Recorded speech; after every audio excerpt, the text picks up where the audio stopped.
Hello guys. आज lecture number तीसरा है धातु अधातु। और धातु अधातु का जो लेक्चर नंबर तीसरा है उसमें हमने इससे पहले लेक्चर नंबर तीसरे से पहले धातु और अधातु की परिभाषाएं और धातु के भौतिक गुणधर्म पढ़ चुके थे। अब क्या पढ़ने वाले हैं? धातु के रासायनिक गुणधर्म। क्या पढ़ने वाले हैं? धातुओं के रासायनिक गुणधर्म। तो अब आज की जो हेडिंग है वो क्या है? धातुओं के रासायनिक गुणधर्म।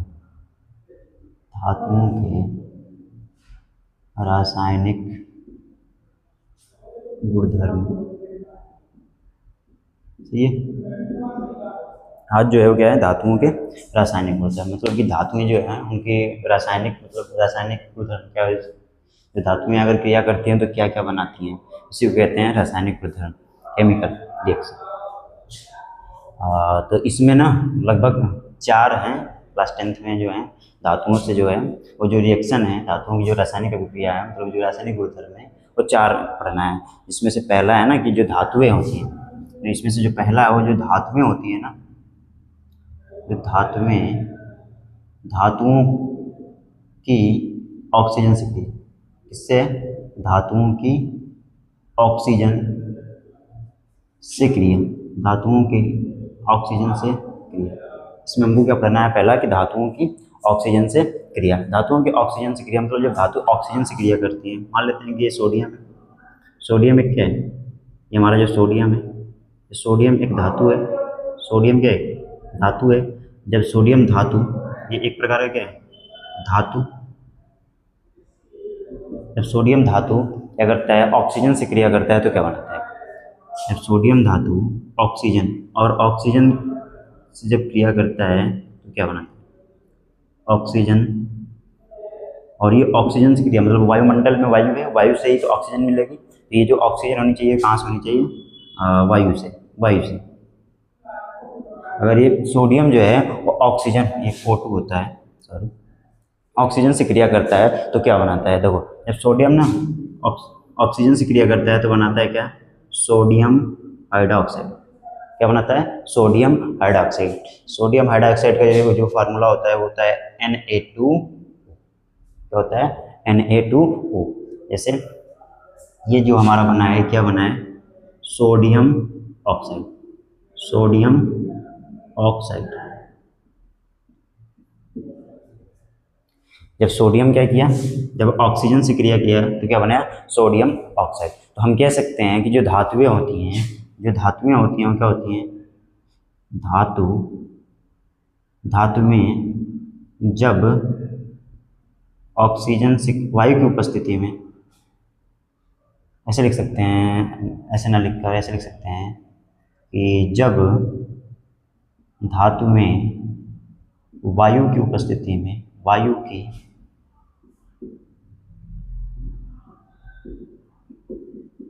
उपस्थिति में ऑक्सीजन से क्रिया करती हैं, ऑक्सीजन O2 से क्रिया करती हैं तो धातु ऑक्साइड का निर्माण करती हैं। क्या करती हैं? धातु ऑक्साइड का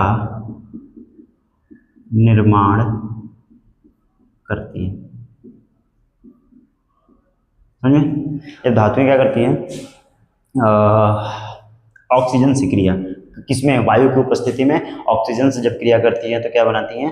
धातु ऑक्साइड। ये एक सोडियम एक धातु है, धातु के साथ ऑक्साइड बना, इसलिए इसका नाम पड़ गया क्या? Sodium oxide. इसका नाम क्या पड़ा? Sodium oxide. और इसी के हिसाब से इसको धातु मान लिया जाए तो क्या है? धातु ऑक्साइड। ये क्या होगा? पहला एग्जाम्पल हमारा क्या है? पहला एग्जाम्पल। अगर हम एक एग्जाम्पल और लें, देख सकते हैं, जैसे हमारा मैग्नीशियम। मैग्नीशियम, ओहो,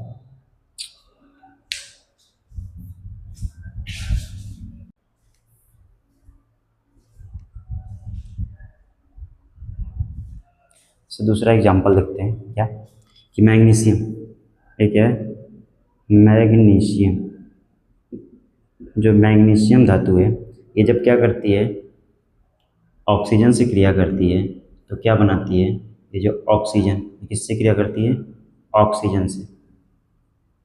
जब ऑक्सीजन से क्रिया करती है किसकी उपस्थिति में, वायु की उपस्थिति में, तो क्या बनाती है, मैग्नीशियम ऑक्साइड। क्या बनाती है, मैग्नीशियम ऑक्साइड। इसका नाम क्या है, मैग्नीशियम, मैग्नीशियम ऑक्साइड। क्या बनाती है, मैग्नीशियम ऑक्साइड। और ये जो ऑक्साइड बनते हैं, जो धातु ऑक्साइड होते हैं ना, ये लगभग क्या होते हैं, इसको कहा जाता है, लगभग है, इसको कहा जाता है क्षारीय ऑक्साइड। इसे क्या कहा जाता है, क्षारीय ऑक्साइड।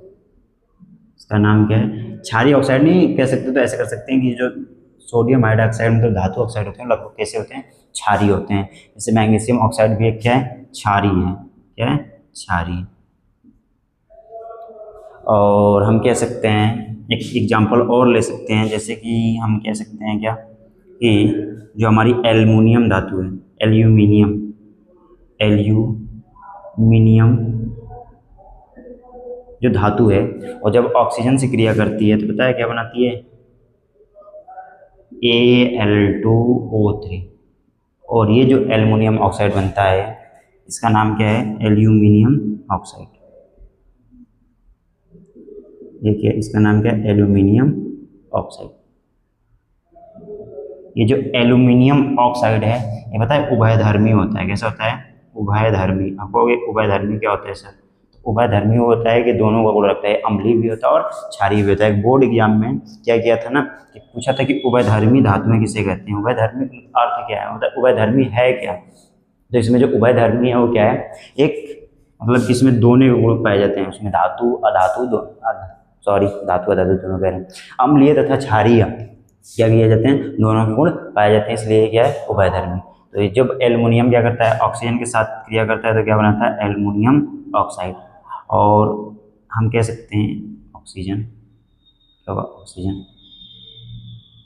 क्या होगा, ऑक्सीजन क्यों, कहाँ पे, वायु की उपस्थिति में।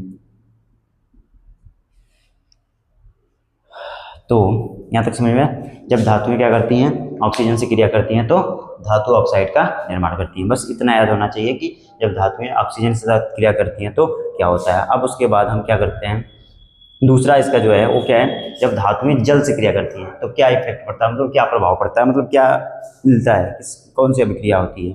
तो अब अगली हेडिंग लगाएंगे, इसका स्क्रीनशॉट ले सकते हैं। अब अगली हेडिंग लगाएंगे क्या, धातुओं की जल से अभिक्रिया। अब अगली हेडिंग जो होगी वो क्या होगी, धातुओं की जल से अभिक्रिया। जो अगली हेडिंग लगाना है वो क्या है, दूसरी जो है वो क्या है, धातुओं की जल से क्रिया। धातुओं की जल से क्रिया मतलब जब धातुएं जल के साथ क्रिया करती हैं तो क्या बनाती हैं। तो देखते हैं एग्जाम्पल के तौर पे क्या करते हैं, सोडियम की अभिक्रिया कराते हैं किससे, जल से, तो हमको क्या प्राप्त होता है, पता है, NaOH प्लस H2। और जो गैस होती है कहाँ, ऊपर निकलती है। तो सोडियम एक प्रकार का क्या है, धातु है। सोडियम एक प्रकार का क्या है, धातु है। जब सोडियम जल से क्रिया करता है, जब जल से क्रिया करता है तो क्या बनाता है, सोडियम हाइड्रोक्साइड, सोडियम हाइड्रोक्साइड।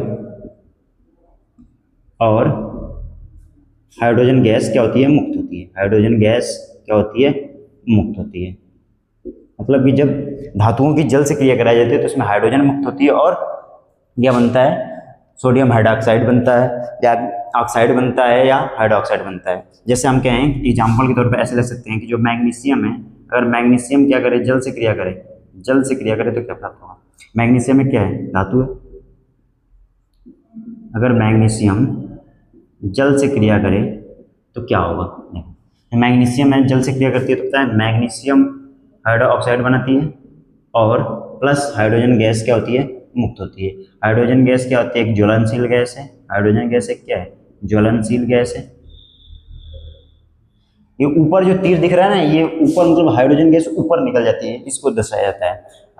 जो हाइड्रोजन गैस एक ज्वलनशील गैस है, देखो जैसे ये ना, ये तो इसको ऑक्सीजन के मतलब इसको जलाया मतलब इसकी क्रिया कराई जाती है, तो इससे क्या होती है, हाइड्रोजन गैस निकलती है। और इसमें जो सोडियम है ना, सोडियम को जल से क्रिया कराई जाती है, तो इससे सोडियम हाइड्रोक्साइड बनता है जल, और इसमें उष्मा भी निकलती है, इसलिए जो सोडियम होता है वो जल जाता है। इसमें जो सोडियम होता है इसलिए वो क्या होता है, जल जाता है। तो इस उष्मा, ये ज्वलनशील गैस है, जैसे ही उष्मा पाता है क्या होता है, जल जाता है। तो सोडियम में ऐसा होता है। मैग्नीशियम जो क्या करता है, जल से क्रिया करता है, तो क्या बनाता है, मैग्नीशियम ऑक्साइड, और हाइड्रोजन गैस क्या होती है, मुक्त होती है। तो हम इसमें कह सकते हैं, इसको देखते हुए अभिक्रिया को, इसकी परिभाषा को बना सकते हैं। कैसे बना सकते हैं, जैसे कि जब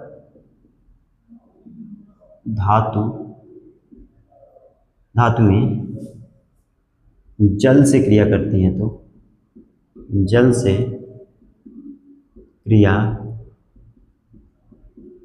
करती हैं, तो जब धातुएं जल से क्रिया करती हैं तो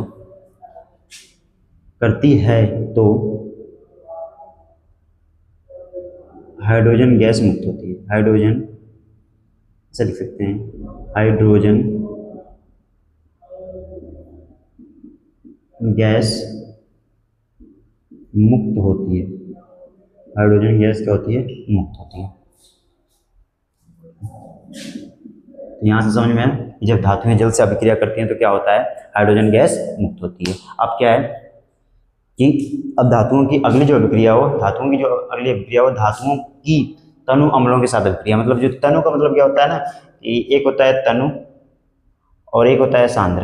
मतलब इसमें सिंपल भाषा में कह सकते हैं, इसमें जो अम्ल होगा उसमें पानी मिलाया हुआ होगा ज़्यादा मात्रा में, और सांद्र का मतलब है कि इसमें जो पानी मिलाया गया होगा कम मात्रा में। तो हम क्या किससे अभिक्रिया कराएंगे, तनु अम्लों से। कि मतलब जो धातुएं होती हैं अगर तनु अम्लों से अभिक्रिया करती हैं तो क्या प्राप्त होता है। तो यहाँ तक तो ये हो गया होगा कि धातुओं की जल से अभिक्रिया, इसको नोट कर सकते हैं या स्क्रीनशॉट ले सकते हैं। इसके बाद हम क्या करेंगे, अगला पढ़ते हैं क्या, धातुओं की तनु अम्लों के साथ क्रिया।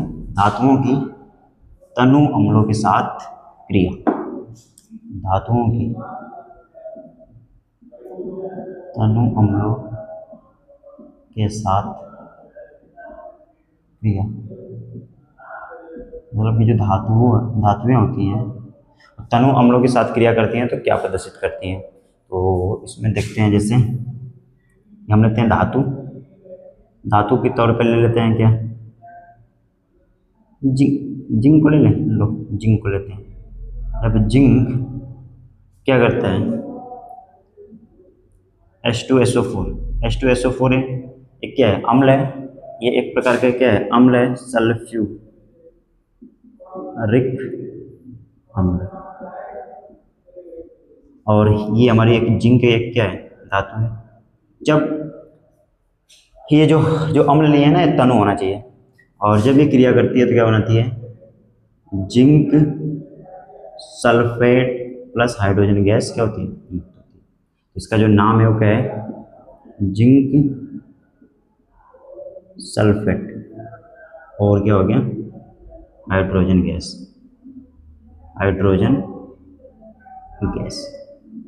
सही है। एक एग्जांपल और लेते हैं, अगर नहीं समझ में आया तो देखो, एक एग्जांपल और लेते हैं। एग्जांपल के तौर पर दूसरा ले सकते हैं क्या, कि सोडियम एक धातु है, अगर सोडियम क्या करे,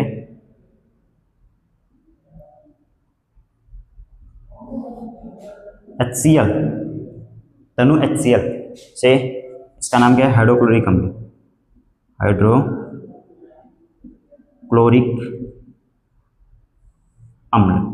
अगर हाइड्रोक्लोरिक अम्ल से क्रिया करती है तो क्या प्राप्त होता है, NaCl प्लस हाइड्रोजन गैस क्या होती है, मुक्त होती है। NaCl और हाइड्रोजन गैस क्या होती है, मुक्त होती है। इसका नाम क्या है, सोडियम क्लोराइड। इसका नाम क्या है, सोडियम क्लोराइड, और इसका नाम क्या है, हाइड्रोजन गैस। समझ में, सोडियम जब हाइड्रोक्लोरिक अम्ल से क्रिया करती है तो क्या बनता है, सोडियम क्लोराइड और हाइड्रोजन गैस। तो हम कह सकते हैं कि जब धातुएं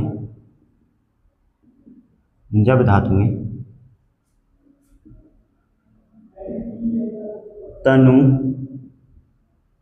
अम्ल के साथ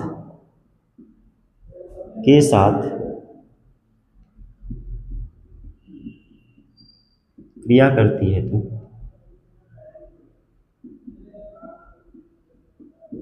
हाइड्रोजन गैस मुक्त होती है। हाइड्रोजन गैस मुक्त होती है। समझ में? अब धातु क्या करती है, अम्ल के तनु अम्लों के साथ अभिक्रिया करती हैं तो धातु में क्या करती हैं, हाइड्रोजन गैस मुक्त करती है। जैसे जिंक ने क्या किया, सल्फ्यूरिक अम्ल से क्रिया की तो क्या बना है, जिंक सल्फेट और हाइड्रोजन गैस मुक्त हुई। तो धातुओं की तनु अम्लों के साथ क्रिया में क्या होता है, जब धातुएं अम्ल के साथ क्रिया करती हैं तो हाइड्रोजन गैस मुक्त करती हैं। ये याद होना चाहिए। तो यहाँ तक नोट हुआ तो क्या करते हैं, आगे बढ़ते हैं क्या। अब ये तीसरा था, ये जो पॉइंट था वो तीसरा था। अब इसके बाद चौथा पॉइंट करते हैं। ये कौन सा पॉइंट था, तीसरा। अब धातुओं की धातु लवण के साथ अभिक्रिया, जो धातु लवण होते हैं उनके साथ अभिक्रिया, मतलब धातु जब अपने धातु लवण से अभिक्रिया करते हैं तो क्या बनाते हैं। तो अगली जो हेडिंग है वो क्या है, धातुओं की धातु लवण से अभिक्रिया। चौथा है वो क्या है, धातुओं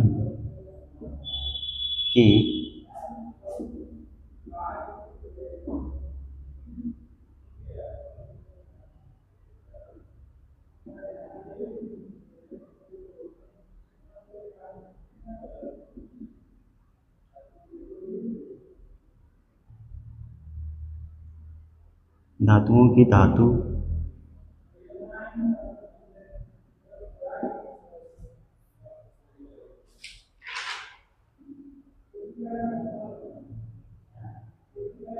धातुओं की लवण विलयन के साथ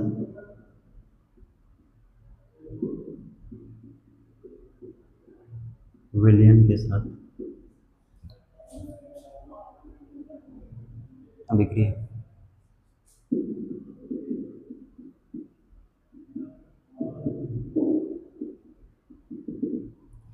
धातुओं की लवण विलयन के साथ अभिक्रिया, जैसे हमारा एग्जाम्पल के तौर पे ले सकते हैं, जो हमारा जिंक है वो जिंक धातु लवण, जैसे कि कह सकते हैं कॉपर सल्फेट SuSO4, ये हमारा क्या लवण विलयन है, धातु लवण विलयन कह सकते हैं इसको। ये हमारा क्या है, जिंक एक धातु है। जब इस कॉपर सल्फेट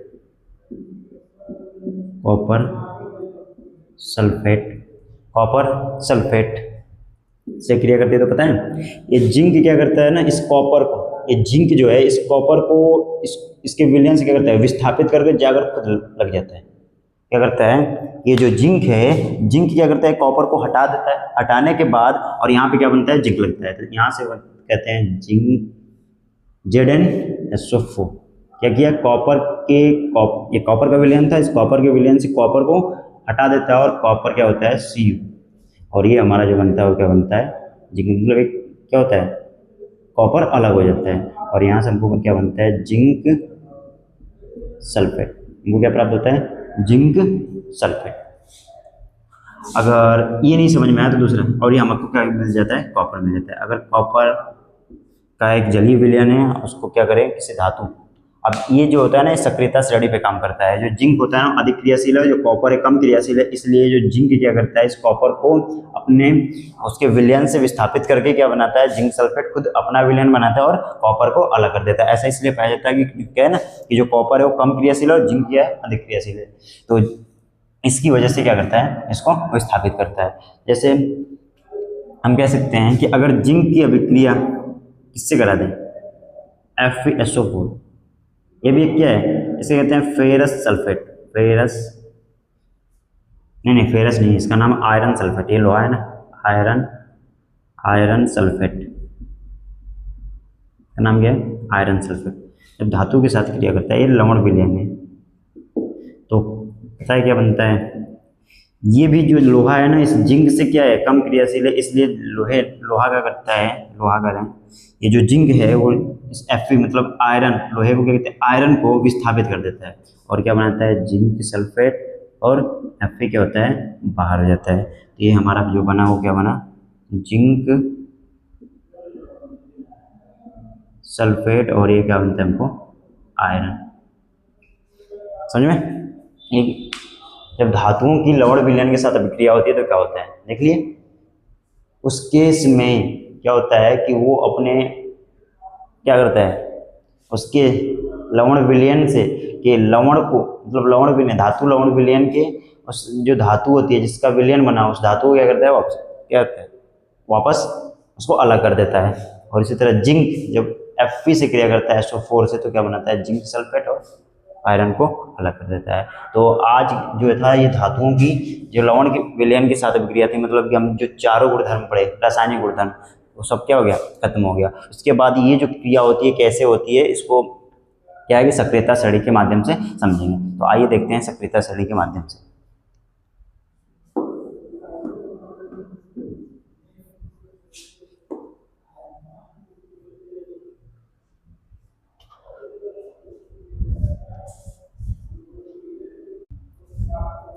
आइए देखते हैं धातुओं की अभिक्रियाशीलता श्रेणी क्या होती है। जैसे कि ये जो क्रियाशीलता श्रेणी है ना, इसी, तो इसका क्या है कि potassium, sodium, calcium, magnesium, aluminium से क्या है, जिंक, आयरन, टीन और lead, hydrogen, copper, mercury, Ag, Au, ये सब क्या है अभिक्रियाशीलता श्रेणी है। पता है ये जो यहाँ से ऊपर से नीचे आने पर ना जो धातुओं की क्रियाशीलता, मतलब क्रिया करने की, अभिक्रिया करने की जो सीरीज है वो क्या होती है, घटती है। क्या कहते हैं, श्रेणी में, इसको लिख सकते हैं क्या, इस श्रेणी में ऊपर से नीचे आने पर धातुओं की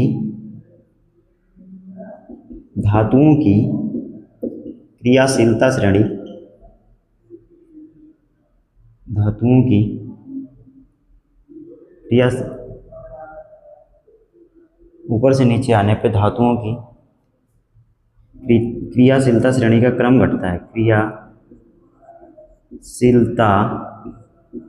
श्रेणी का क्रम घटता है, मतलब हम ऊपर से नीचे आ रहे हैं, तो जैसे जैसे हम नीचे आते हैं वैसे वैसे क्या होती है, धातु में जो क्रिया करने की शक्ति है वो क्या होती है, घटती जाती है। जैसे कि सबसे ज़्यादा एट्रैक्टिव मतलब क्रियाशील क्या है, पोटेशियम, और सबसे कम क्रियाशील क्या है, सोना। तो हम कह सकते हैं कि ऊपर से नीचे आने पे क्या होती है, इसकी जो क्रियाशीलता श्रेणी वो क्या होती है, घटती रहती है। तो देखते हैं इसको, ऐसे तो सिंपल याद करने में थोड़ा सा दिक्कत हो रहा था, इसलिए एक ट्रिक है, क्या है कि कहो ना कैसे, क्या कि कहो ना कैसे मांगे आलू जिनके फेरे ऐसन पड़े हैं, क्यों हाजी आगे आऊं। देखो कैसे, कहो ना मतलब कि ना का मतलब क्या है, सोडियम, और कैसे मतलब हो जाएगा क्या, कैल्शियम, मांगे मतलब हो जाएगा मैग्नीशियम, आलू हो जाएगा एल्युमिनियम, जिनके माने हो गया जिंक, और फेरे माने हो गया Fe, और एसन, इसका क्या है कि एसन को डायरेक्ट एसन याद करते हैं, एसन मतलब होता है टी, और पड़े मतलब Pb, है मतलब हाइड्रोजन, क्यों मतलब Cu कॉपर, और हाजी मतलब मरकरी, और आगे मतलब Ag, आऊं मतलब Au। तो इसको याद करने का जो ट्रिक हो क्या है कि कहो ना कैसे मांगे आलू जिनके फेरे ऐसन पड़े हैं, इनके फेरे क्या है, ऐसन पड़े हैं, क्यों हाजी आगे आऊं। ये क्या है हमारा याद करने का ट्रिक है। अगर आप इसको 4 बार 5 बार क्या कर रहे हैं, आप रिवीजन कर रहे हैं, तो ये सब क्या हो जाएगा, याद हो जाएगा। कहो से क्या हो जाएगा, पोटेशियम नाश, कहो से हो जाएगा पोटेशियम नाश हो जाएगा, सोडियम कैसे का मतलब हो जाएगा कैल्शियम, मांगे मतलब हो जाएगा मैग्नीशियम, आलू मतलब हो जाएगा क्या, एल्यूमिनियम, जिनके माने हो जाएगा जिंक, फेरे माने हो जाएगा Fe, एसएन माने हो जाएगा एसएन टीन। उसके बाद पड़े हैं मतलब लेड, है मतलब क्या है हाइड्रोजन, क्यू माने कॉपर, आजी माने मरकरी, आगे माने Ag, आहू माने Au। तो ये तो पता चल गया कि ट्रिक से हम कैसे इसको याद कर सकते हैं, मतलब इस क्रम को। और ये भी बता दिया कि श्रेणी में ऊपर से नीचे आने पर जो धातुओं की क्रियाशीलता श्रेणी का जो क्रम हो क्या होता है, घटता जाता है। और पता है जो हाइड्रोजन होता है ना, हाइड्रोजन से ऊपर, ये जो हाइड्रोजन से ऊपर ऐसे लिखते हैं कि ये जो है ना हाइड्रोजन से क्या होती हैं, अधिक क्रियाशील होती हैं।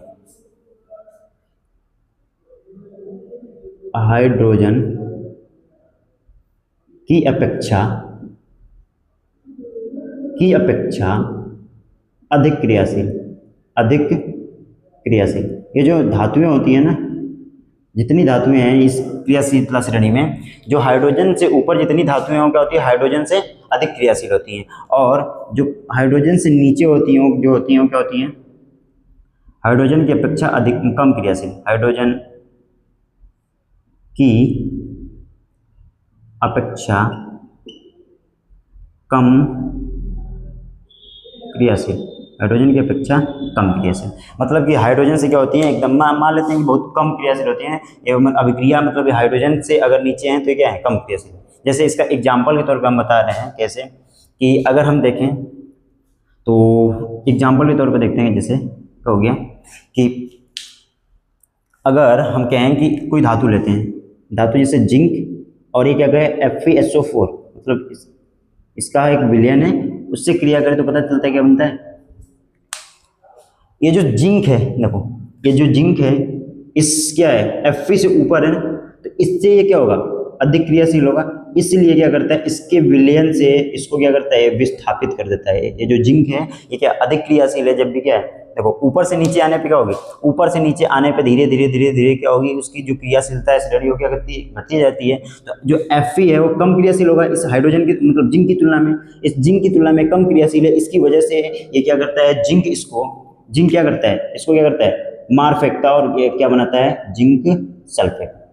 क्या बनाता है, जिंक सल्फेट, और Fe क्या होता है, एक तरफ हो जाता है बेचारा। जैसे कहता है ना कि जो कमजोर व्यक्ति होता है, जो कम क्या करता है, वो भारी वाला व्यक्ति उसको क्या करता है, उठा फेंकता है। उसी तरह क्या होगा, ये जो जिंक है ये FeSO4 से क्रिया करता है तो क्या करता है, जिंक सल्फेट और Fe बनाता है। जो इससे जो चौथा वाला था, जो चौथा एग्जाम्पल था ना, धातुओं की लवण विलयन के साथ अभिक्रिया, तो इसमें क्या हो रहा था कि जो जिंक की अभिक्रिया कराया था ना Fe के साथ, वो क्या कर रहा था, जिंक Fe को हटा दे रहा था। उसी तरह हम एक और अभिक्रिया कराए थे, जैसे यहाँ पे ले लेते हैं कि जो हमारी जिंक की अभिक्रिया थी किससे, हाइड्रोजन सल्फेट से, इससे थी H2SO4 से।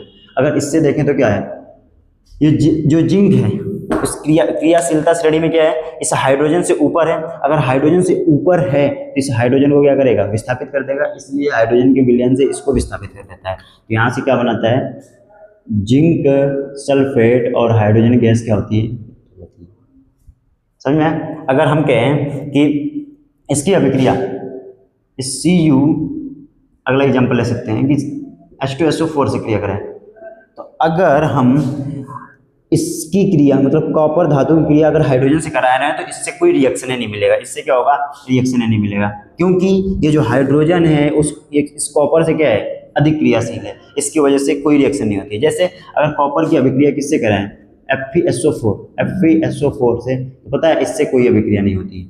मतलब ऐसा क्यों होता है कि जो कॉपर है वो क्या करता है, इसको विस्थापित नहीं कर पाता है, क्योंकि ये अधिक क्रियाशील है और ये कम क्रियाशील है, इसकी वजह से इसमें कोई रिएक्शन नहीं होती है। मतलब ये कॉपर FeSO4 के साथ कोई रिएक्शन नहीं दिखाता है। अगर कॉपर को सल्फ्यूरिक अम्ल के साथ अभिक्रिया करें तो कोई अभिक्रिया नहीं दिखाता है। ये अभिक्रियाएं कब दिखाता है, कब प्रदर्शित करता है, जब ये क्या हो कि कोई भी लवण विलयन हो, चाहे कोई भी क्या हो, अम्ल हो चाहे लवण विलयन हो, चाहे वो अगर अभिक्रिया जब भी तब करेगा, तब वो क्या करेगा, तब करेगा जब वो क्या हो, अभिक्रियाता श्रेणी में ऊपर हो। ये क्या है, जिंक अभिक्रियाता श्रेणी में हाइड्रोजन से ऊपर है, इसलिए जिंक क्या करता है, हाइड्रोजन को विस्थापित कर देता है। उसी तरह अगर हमें यहाँ से देखें तो यहाँ से अगर हम देखें Fe की अभिक्रिया किससे हो, इसमें कॉपर सल्फेट लेते हैं, क्या कॉपर सल्फेट, तो कॉपर सल्फेट से कराने पे क्या प्राप्त होगा कि जो Fe है, देखो Fe क्या है, यहाँ पे आयरन उस कॉपर से क्या है, अधिक क्रियाशील है, इसलिए कॉपर को क्या करेगा, इसके विलयन से विस्थापित कर देगा। इसलिए इस कॉपर को क्या करता है, इसके विलयन से इसको विस्थापित करके क्या बनाता है, FeSO4, और कॉपर क्या होता है, बाहर हो जाता है। तो यहाँ तक समझ में आ गया अभिक्रियाता श्रेणी ना, धातुओं की अभिक्रियाता श्रेणी। तो ये हो गया धातुओं की अभिक्रियाता श्रेणी। हम पढ़ा दिए क्या, धातुओं के भौतिक गुण धर्म। धातु में क्या क्या पढ़ा दिए, धातु में ये पढ़ा दिए कि धातु व अधातु क्या है, उसके बाद धातु के भौतिक गुण धर्म पढ़ा दिए, धातुओं के भौतिक गुण धर्म पढ़ा दिए, उसके बाद धातुओं के रासायनिक गुणधर्म पढ़ा दिए, धातुओं के रासायनिक गुणधर्म, उसके बाद धातुओं की अभिक्रियता श्रेणी, धातुओं की अभिक्रियाशीलता श्रेणी, धातुओं की अभिक्रियाशीलता श्रेणी। तो ये जो धातुओं का जितना था, धातुओं और अधातु की परिभाषा खत्म हो गई। धातुओं के भौतिक गुणधर्म जो भी था पढ़ा दिए। उसके बाद धातुओं के रासायनिक गुणधर्म आज ही अच्छी क्लास में हुआ, और उसके बाद धातुओं की अभिक्रियाशीलता श्रेणी। तो इतना अगर समझ में आ गया हो तो अब क्या करेंगे कि अगला जो वीडियो होगा वो क्या होगा, अधातु पे। जो अगला वीडियो आएगा वो क्या होगा, अधातु। तो अगर यहाँ तक अच्छे से समझ में आया होगा तो वीडियो को क्या कर सकते हैं, शेयर कर सकते हैं, लाइक कर सकते हैं। ये तो आपका मन है, लाइक करें या ना करें। और हम क्या करते हैं कि आज के लिए यहीं तक रहने देते हैं। उसके बाद अगली वीडियो में क्या करेंगे, अधातु को पढ़ाएंगे। अधातु क्या है, अधातु के भौतिक गुणधर्म और अधातु के रासायनिक गुणधर्म को क्या किया जाएगा, पढ़ाया जाएगा और उसका अध्ययन किया जाएगा अच्छे से। तो थैंक यू, आज के लिए यहीं तक।